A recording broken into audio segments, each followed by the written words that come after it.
Did you know that one of America's constitutional amendments has been waiting for ratification for more than a century? It's called the Child Labor Amendment, proposed in 1924, still pending before the states. It was written to give Congress the power to protect children from exploitation, to regulate or prohibit the labor of anyone under 18 years of age.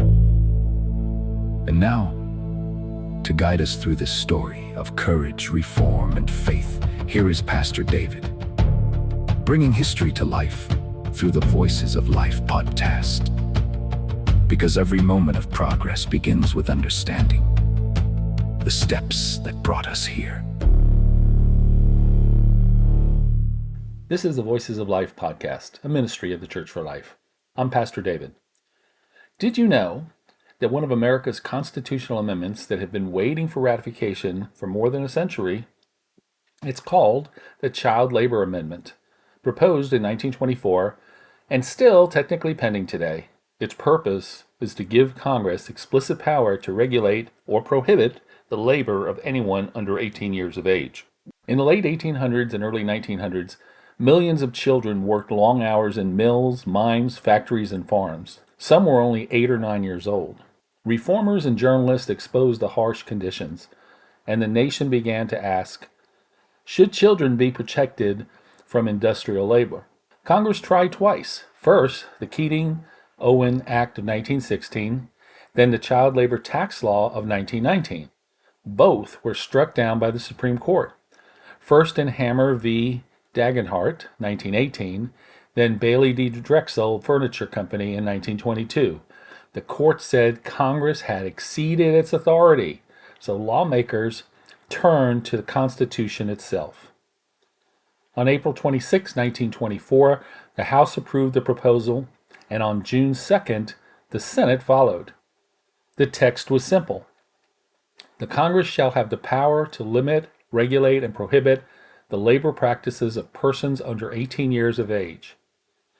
Congress sent this to the states, but without a deadline.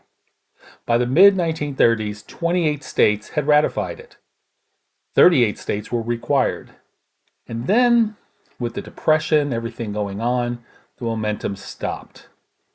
Because Congress never set a time limit, the amendment remains legally pending. If 10 more states ratified it today, it could still become part of the Constitution. The Supreme Court confirmed this view in Coleman v. Miller, 1939, holding that questions of timelessness are political matters for Congress and not the courts. If recognized, the amendment would give Congress explicit constitutional authority to regulate child labor, not just through the Commerce Clause, but directly through the Constitution itself. In 1938, Congress passed the Fair Labor Standards Act, setting national rules for wages, hours, and child labor protections. In 1941, the Supreme Court upheld it in United States v. Darby Lumber Company, reversing an earlier decision that affirming Congress's power to protect workers and children alike. That ruling made the amendment largely symbolic, but its spirit lived on. Because there's conflicting Supreme Court decisions, it could go either way, because 2 Supreme Court decisions had previously said that Congress does not have the authority. So depending on the Supreme Court, it could depend on how something could go. So passing this amendment actually today would be a good idea. Sometimes the laws we write take generations to fill. The Child Labor Amendment reminds us that protecting the innocent is not a matter of politics, it is a matter of conscience.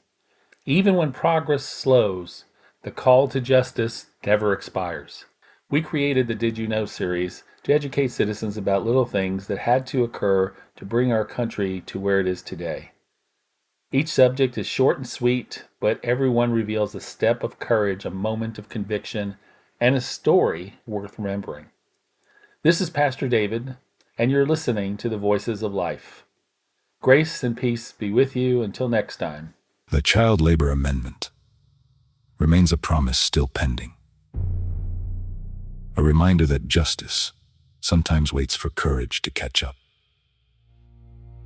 Its spirit lives on in every law that protects the innocent, in every voice that speaks for those who cannot speak for themselves. And as we reflect on this chapter of America's story, we remember that progress is never finished. It is carried forward by faith, by conscience, and by those who choose to care. This has been the Voices of Life podcast, a ministry of the Church for Life. May the blessings of God stay upon you always.